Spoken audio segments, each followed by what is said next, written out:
know what might come out. Any requests? We can do that. Okay, let's introduce ourselves first. I'm Michelle Luddig. This is Amanda. I'm her mother. I have MRKH. She does not. No, because she came from me. So what we are here today is we're just here to share our experience of discovering the MRKH diagnosis and how we've moved forward. And in our opinion, if we can help one person that's sitting in here feel better about themselves, know more about what's going on, set a positive vibe of some sort to you, we've succeeded.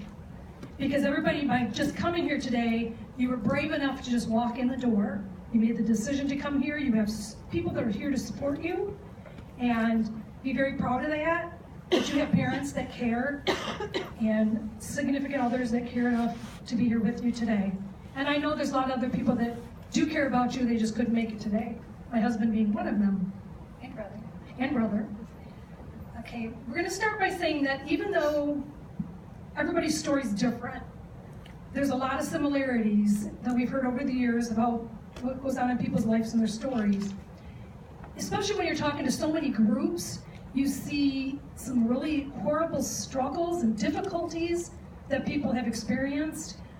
We are happy to say our experience, for the most part, has been quite well. So far. Yeah, so far, for anything that could happen, our timing's been good, things have gone good, health has been well, but we do know that everybody doesn't have the same story, but this is our story. Kind of like you're reading a book. You may not like the book, but we're not, we're just the authors of this book. Okay, so go to the beginning. We'll go quickly through that. We went to her primary doctor, and same story as most people had here. She hadn't had a period, and they said, she's skinny, athletic, blah, blah, blah, blah, blah. Okay. And they basically told me, well, if you want to have your period, I'll give you some pills, like, we can start your period. And I kind of looked at my mom like, why the heck would I want to start my period right now? And she looked at me the same, so, all right, move on, get out of here. Like, let's not start that. Yeah, let's not do this. Let's wait till she's 18. They say, come back when she's 18. Okay, so we come back when she's 18. They try to do exam. That's not working. Well, actually, the primary care wouldn't even do the exam. She's like, you know what? We'll run the hormone levels, and they all look good. I think you should just go straight to the gynecologist. Okay, so we go to the gynecologist in Lansing, who's a huge practice, and we go in there, and they try to do an exam on her. Doesn't work, can't get in there. First saying, okay, well, it's blocked. We're just gonna have to do surgery, we can open it up. Okay, fine, I know a girl that's like that, no big deal. And then I said, well, we're gonna do an ultrasound. So we do the ultrasound, very professional. The lady was really nice, and I'm not joking the whole way. I'm in there looking at this ultrasound, I say, hey, what am I seeing? And the doctor's like, oh, well, there's the bladder, and there's the urine going down. I'm like, what the hell is she talking to the bladder for? I don't care about the bladder. That's when my mind started going, something's not quite right here. She walks out, says, I need to talk to the doctor for a minute, comes back. Doctor comes back in and says, we can't find a uterus. I remember one page in medical school about a thing called MRKH. Don't know anything about it, but I tell you what, I was so impressed that she at least Googled it and admitted she didn't know anything. She goes, but I know there's a doctor at U of M that works with this and they know something about it. How about I get your referral? And even to me at that time, like, I was 18, so that's not really that young, but I didn't know anything about the female reproductive system. Like, she said, oh, you don't have a uterus, and in my head I was like, okay, whatever, what's a uterus? I had no idea. So then I look at my mom, and then when her head just went down, and she'll get to her reaction later, but once I seen the look on her face, I was like, holy crap, this is something serious happening to me. Like, they never taught me in school what these parts are, and then you'll get to that. I'm sorry. No, you didn't cut me off. Yeah. Well, then they ran the blood work, and everything was so quick. It's like, what's going on? What's going on? It was like it was an emergency, and you needed open heart surgery. We're like, what? I don't understand what's going on. Well, look, we got to run some genetics. Okay, they could do the blood work right there. We do the genetic. Okay, now what? What do we do now? And that was all before we got here to U of M. And they ran the blood work, and then when I was at work, they called her. And she calls me and says, the doctor, calls me at work and says, the doctor just called me. They said this and this double X. And she goes, what does that mean? I'm like, are you kidding me? They just called you, she was, 17, 18, I can't remember, probably 18.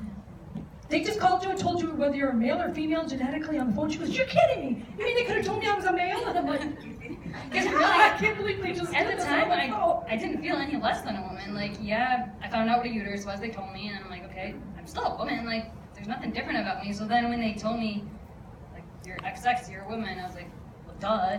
So I just, it never crossed my path that I could have been a male. Never, until Mom told me that I guess I could have been. That was really weird.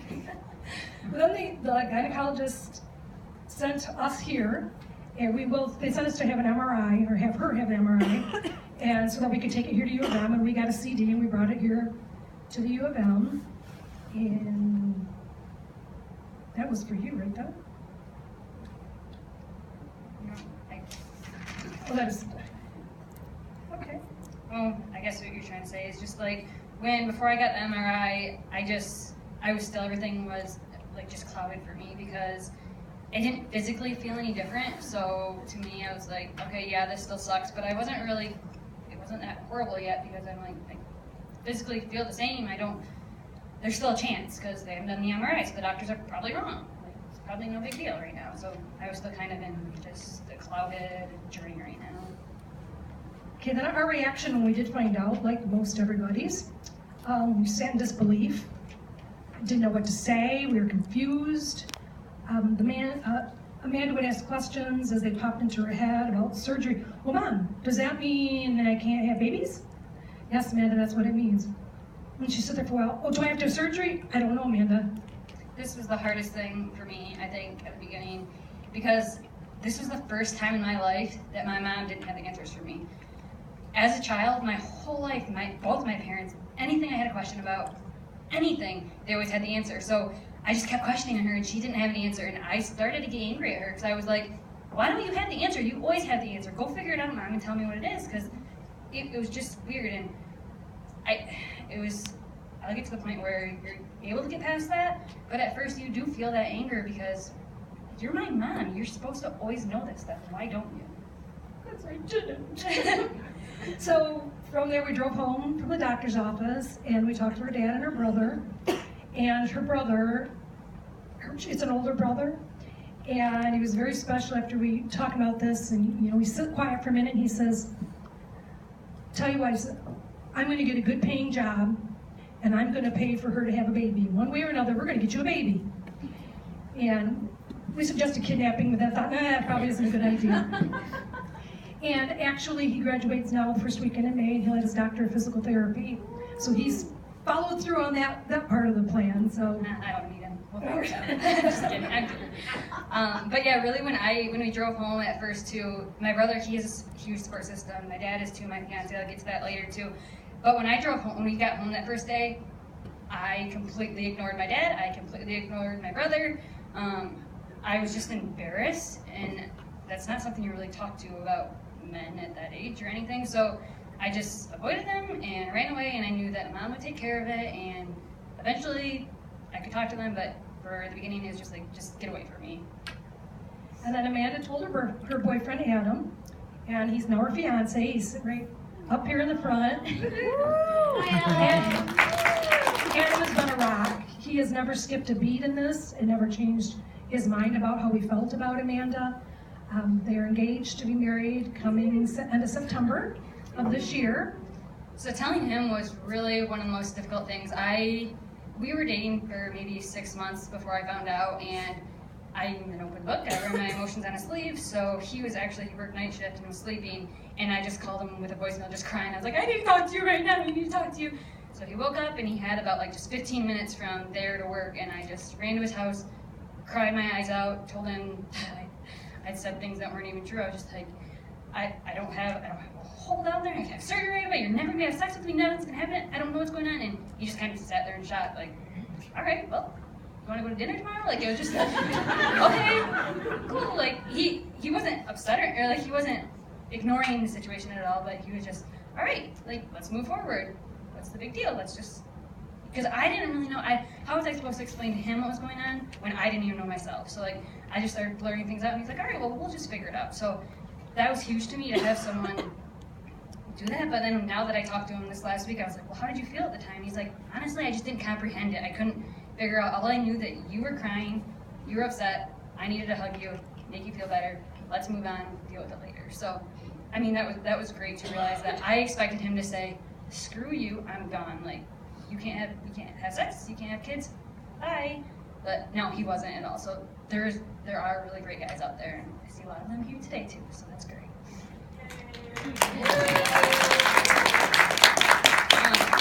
I mean, also it was a little maybe easier for him because his mom is adopted.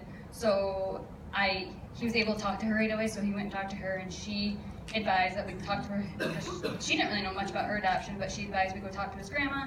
So that's where I already started to have a good support system right there, that I was able to talk to his mom, his grandma, we talked about adoption. It was just kind of like a normal thing in their family, so that helped a lot.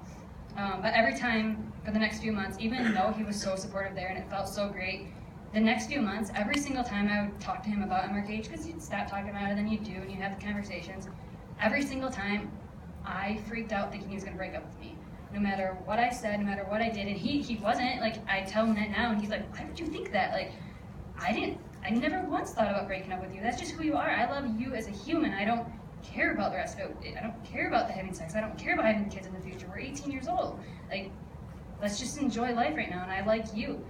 But still, in the back of my head, I was like, well, if I bring this up again, he's going to break up with me. Why is he going to break up with me? But it's just the mental game of realizing I'm struggling so much, thinking that he is too, but he really was fine with it. And that's okay. That's good. And when we did first find out too, I cried. And I cried and I cried. I couldn't eat. It's the feeling of a parent. I know you as the women that are going through this have your emotions, but we as the parents have the same depth of emotion. It may not be the same emotion as you are, but especially for us mothers that gave birth to you or have raised you, or maybe your stepmother or something that spent a lot of time in your life with you. We have an invested interest in you, and we love you, and we know you're hurting, and we don't know how to fix it. And sometimes you have to take your screaming at us just because you're screaming. It's very difficult. We didn't talk, well, at our house too, I suppose, with all that point was going on, my husband realized how upset I was, and our bedrooms are right next to her bedroom, and so like sex was off the table. That was probably months. It wasn't happening. There was no way that I'm going to have sex on the other side of this room when my child may never be able to have sex in her life. Couldn't process it. Couldn't do it. It wasn't going to happen. And he understood that, and that it was just something that I had to work through. Other than that, my husband and I really didn't talk that much about it. He just didn't want to talk about it. And he just let me grieve. He let me sleep. He let me cry. He'd bring me a glass of wine here and there just to probably help me go back and take a nap. So yeah, I mean, I went through a lot of that too, of crying, and just anytime someone talks, I mean, I'm sure all of you guys went through this too. Every time someone talked about babies or periods, or your friends talk about getting a tampon and everything, you just cry. You don't want people to act different around you, but then you can't help it because your emotions just start coming out. And I started relying on God a lot there too. I mean, I know not everyone's religious, but I was. So I went to bed every night with a rosary, just praying. But I didn't pray for a miracle to happen, nothing like that. I just prayed for clarity and strength. I just wanted to know and understand what this meant for me, and why is this going on, and how can this help me in the future? How can I be stronger? But even then, I still cried, and I tried to act tough around every single person, but the only person I didn't act tough around was Adam. So he got to hear everything. He was so lucky that he got to see all my tears, all my emotions, and everything. And this actually did anger too, a lot of anger that did happen. So like that kind of took a toll on our relationship for a while, and I don't even know if he noticed, but I did, that like I started feeling bitter towards him again, just like I did to my mom. I felt bitter, like every time I cry to you, you're just like, okay, give you a hug, go on. I'm like, why are you not making this better? Like, but he didn't, there's no way for him to make this better, none at all. But in my head, I just wanted him to do that. So my point there is to make you guys realize that our significant others are just as confused as us. He didn't have an answer to give me, I didn't have an answer to give myself. I didn't need to be bitter towards him because he didn't have an answer. Like, he needs to go through the same stages as I do of learning this, figuring out what it is, and that's why it's great that he's been here for the last couple of years, because he's able to learn what MRKH really is and all the different things, because at the time he didn't know anything, he didn't know any answers, and that takes takes a lot down on you guys. I mean, that's another thing I would do. I would go out to parties, we'd go out to parties and we'd start drinking with our friends, and that was my way of thinking, like, I'm gonna just forget about MRKH. But of course, there's a trigger. Someone brings up hooking up with a guy or something stupid, and then in my head, well, just random things people would talk about, and all of a sudden I would start, it all come back to me, and then I'd be drinking, and then I'd start crying, and then all your friends think, oh, she's just trying to get attention because she's got this disease, when it's not a disease, it's a syndrome. Like, everyone started thinking that way, and then it would start to bring you down, and it's awful. So I needed to learn how to control my own emotions before I brought other people in knowing what was going on in my life. And then at that time too, I am blaming myself, like most mothers do, I'm sure. This before I realized it had nothing to do with me. But my brain was first saying, oh man, those 2 days of antibiotics you took back when you didn't even have your pregnancy test back yet, because I was singing for a wedding, and that must have been what did this. Or maybe it's because I have A negative blood, my husband has A positive, and I had that Rogam shot, and that Rogam shot's supposed to help, I think that's what it's called, so that you don't have disabilities in your second child or birth defects. So I'm freaking out about all that. Yeah. I never even realized she thought that. Like, my whole life, I didn't think that, like, she did anything wrong during pregnancy. That didn't even cross my mind. I was like, why are you placing your blame on yourself? She didn't tell me this till years later. Like, I just thought it was my genetic code. I have brown hair. I don't have uterus. Like, what's the big deal? So I didn't think she did anything wrong. I never placed blame on her. So, like, to the mothers out there that are worried that they did something wrong, your daughter probably doesn't think you did anything wrong. Like, they're not blaming you, so don't blame yourself. Amanda, and she thought, oh, that was the other thing that I was upset about. Yeah, sorry, I forget a lot. So the only thing that I thought with my mom, like, because I knew she was sad, I knew she was grieving, but I thought she was only sad because I couldn't give her grandkids. So that's the only part that made me feel upset for my parents, because I was like, well, I can't give you grandkids, and who knows if my brother ever will, because he didn't even have a girlfriend. But, yeah.